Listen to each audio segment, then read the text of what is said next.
നമ്മൾ പഠിച്ചുകൊണ്ടിരിക്കുന്ന chapter mensuration 2D ആണ്. കഴിഞ്ഞ ക്ലാസ്സുകളിൽ നമ്മൾ റെക്റ്റാങ്കിൾ, സ്ക്വയർ, പാരലലോഗ്രാം, റോംബസ് ഇതിനെയൊക്കെ കുറിച്ചാണ് പഠിച്ചത്. ഇനി ഇതിൽ ട്രപ്പീസിയം കൂടെ ഉണ്ട്. ഇതും കൂടെ ആകുമ്പോഴത്തേക്കിന് ക്വാഡ്രിലാറ്ററൽസ് കഴിയും. അപ്പോൾ നമുക്കിന്ന് ട്രപ്പീസിയത്തിനെ കുറിച്ച് പഠിക്കാം. ഓക്കെ, അപ്പോൾ നമുക്ക് തുടങ്ങാം. ട്രപ്പീസിയത്തിന്റെ ഏതെങ്കിലും രണ്ട് ഓപ്പോസിറ്റ് സൈഡ്സ് പാരലൽ ആയിരിക്കും. എന്ന് വെച്ചാൽ ഈ ഒരു ഫിഗറിൽ AB എന്ന് പറയുന്ന സൈഡിന് ഓപ്പോസിറ്റ് ആണ് BC എന്ന് പറയുന്ന സൈഡ്. ഈ രണ്ട് സൈഡും പാരലൽ സൈഡ്സ് ആയിരിക്കും. ABയും DCയും പാരലൽ സൈഡ്സ് ആയിരിക്കും. നിങ്ങൾ നോക്ക്, AD എന്ന് പറയുന്ന സൈഡും BC എന്ന് പറയുന്ന സൈഡും പാരലൽ സൈഡ്സ് ആണോ? അല്ല. ഏതെങ്കിലും രണ്ട് ഓപ്പോസിറ്റ് സൈഡ്സ് പാരലൽ സൈഡ്സ് ആയിരിക്കും. ഇനി ഇതിന്റെ പെരിമീറ്റർ എങ്ങനെ കണ്ടുപിടിക്കാം? ട്രപ്പീസിയത്തിന്റെ പെരിമീറ്റർ കണ്ടുപിടിക്കാൻ സൈഡ്സ് എല്ലാം കൂടി ആഡ് ചെയ്താൽ മതി. A plus C plus B plus D. A plus B plus C plus D ആണ് ട്രപ്പീസിയത്തിന്റെ പെരിമീറ്റർ. ഓക്കെ, ഇനി ഇതിന്റെ ഏരിയ എങ്ങനെ കണ്ടുപിടിക്കാം? ട്രപ്പീസിയത്തിന്റെ ഏരിയ ആണ് 1/2 A plus B into H എന്ന് ചെയ്താൽ മതി. H എന്ന് പറയുന്നത് ഈ പാരലൽ സൈഡ്സ് തമ്മിലുള്ള ആ ഒരു ഡിസ്റ്റൻസ്, അതിനെയാണ് H എന്ന് പറയുന്നത്. ഓക്കെ, ഇനി ഇവിടെ ഒരു റിസൾട്ട് വരും. D1 square plus D2 square is equal to C square plus D square plus 2AB എന്ന് ഒരു റിസൾട്ട് നമുക്ക് ഇവിടെ കിട്ടും. ഓക്കെ, ഇനി നമ്മളിവിടെ അറിഞ്ഞിരിക്കണം ഒരു കാര്യം, ഈ രണ്ട് ഡയഗണലും O എന്ന് പറയുന്ന പോയിന്റിൽ വന്ന് ഇന്റർസെക്ട് ചെയ്തു. ഓക്കെ, അപ്പൊ നമുക്കിവിടെ രണ്ട് ട്രയാങ്കിൾ കിട്ടി, ട്രയാങ്കിൾ 1 ആൻഡ് ട്രയാങ്കിൾ 2. ഈ രണ്ട് ട്രയാങ്കിളും സിമിലർ ട്രയാങ്കിൾസ് ആയിരിക്കും. ഓക്കെ, അപ്പൊ നമുക്ക് ഇത്രയും കാര്യം ഇവിടെ നിന്ന് അറിഞ്ഞിരിക്കണം. ഇതിനെ ബേസ് ചെയ്തുകൊണ്ട് നമുക്ക് ഒന്ന് രണ്ട് ക്വസ്റ്റ്യൻസ് ചെയ്യാം. ഓക്കെ, അപ്പൊ നമുക്ക് തുടങ്ങാം. First question, a trapezium has the perpendicular distance between the two parallel side 60 metre if the length of the parallel sides be 40 meter and 130 meter, then find the area of the trapezium. Okay, അപ്പൊ അവർ പറഞ്ഞിരിക്കുന്നത് ഒരു trapezium ഉണ്ട്, അതിന്റെ രണ്ട് parallel സൈഡ്സും തമ്മിലുള്ള distance എന്ന് വെച്ചാൽ H 60 metre ആണ്. H 60 മീറ്റർ ആണ്. എന്നിട്ട് രണ്ട് പാരലൽ സൈഡ്സിന്റെയും ലെങ്ത് തന്നിട്ടുണ്ട് 40 മീറ്ററും 130 മീറ്ററും. നമുക്ക് അതിന്റെ ഏരിയ കണ്ടുപിടിക്കണം. ഏരിയ കണ്ടുപിടിക്കുന്ന ഇക്വേഷൻ നമുക്കറിയാം. 1/2 A plus B into H. 1/2 A 40 metre plus 130 metre into H 60 metre. Okay, അപ്പോൾ 1/2 ഇൻറ്റു 170 ഇൻറ്റു 60 മീറ്റർ. അപ്പം 5100 മീറ്റർ സ്ക്വയർ എന്ന് ഏരിയ കിട്ടി. Okay, simple question. നമുക്ക് അടുത്ത ക്വസ്റ്റ്യൻ ചെയ്യാം. Question number 2. The cross section of a canal is a trapezium in shape.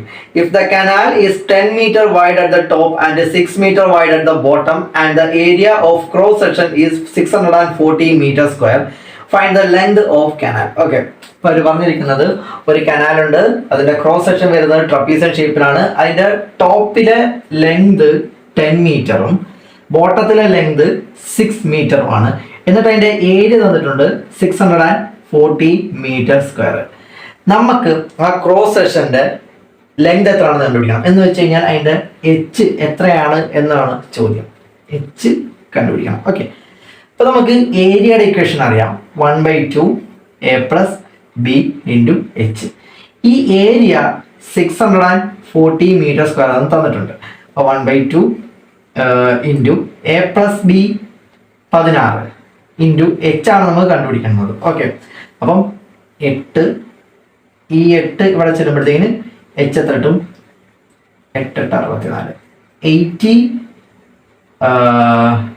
Metre ആണ് അതിൻ്റെ length എന്ന് പറയുന്നത്. ഓക്കെ, അടുത്ത ക്വസ്റ്റ്യൻ ചെയ്യാം. Question number 3. A wall is the form of a trapezium with height 8 meter and a parallel sides being 6 meter and 10 meter.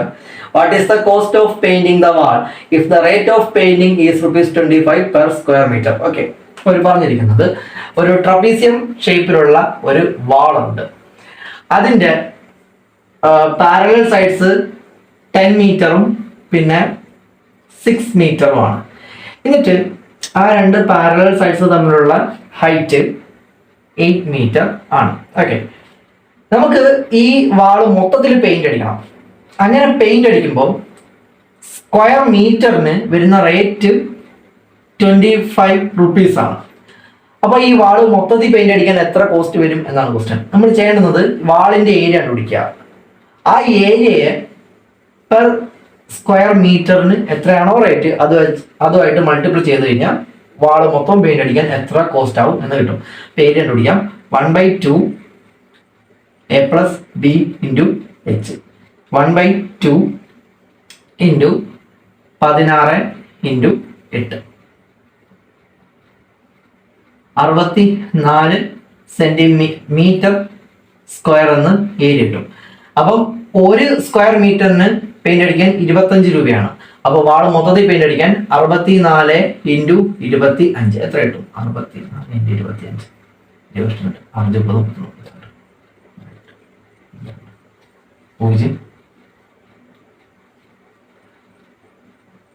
1600 രൂപ വരും മൊത്തം വാളും പെയിന്റ് അടിക്കാൻ. ഓക്കെ, നമുക്ക് അടുത്ത ക്വസ്റ്റ്യൻ ചെയ്യാം.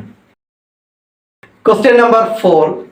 Find the distance between the two parallel sides of a trapezium if the area of the trapezium is 250 square meter and the two parallel sides are equal to 15 meter and 10 meter respectively. Okay, അപ്പോൾ ഇത് പറഞ്ഞിരിക്കുന്നത് ഒരു trapezium ഉണ്ട്, അതിന്റെ area നമുക്ക് തന്നിട്ടുണ്ട്. അത് എത്രയാണ്?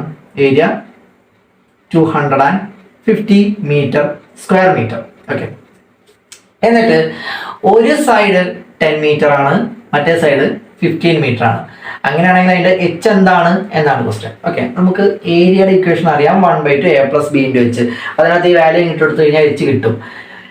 1/2 a plus b 10 plus 15 25 into h. ഇതാണ് 250 മീറ്റർ സ്ക്വയർ. ഓക്കെ, ഈ 25 അങ്ങ് അപ്പുറത്ത് ചെല്ലുമ്പോൾ 250 divided by 25 എന്നാവും. അപ്പം 1/2 into h is equal to 10 എന്നാവും. ഓക്കെ, അപ്പം h എന്തായി? ഈ ഡിവൈഡ് ചെയ്തിരിക്കുന്ന 2 സമത്തിനപ്പുറം ചെല്ലുമ്പോൾ മൾട്ടിപ്പിൾ ചെയ്യണം. അപ്പൊ 10 into 2 20 മീറ്റർ എന്ന് കിട്ടും h. ഓക്കെ, അപ്പോൾ നമുക്ക് ട്രപ്പീസിയത്തിൽ നിന്ന് ഇത്രയും ക്വസ്റ്റ്യൻസ് ചെയ്താൽ മതി. നമുക്ക് അടുത്ത ക്ലാസ്സിൽ ഇനി ട്രയാങ്കിളുമായിട്ട് വരാം. ഓക്കെ, അപ്പോൾ നമുക്ക് അടുത്ത ക്ലാസ്സിൽ കാണാം. Thank you.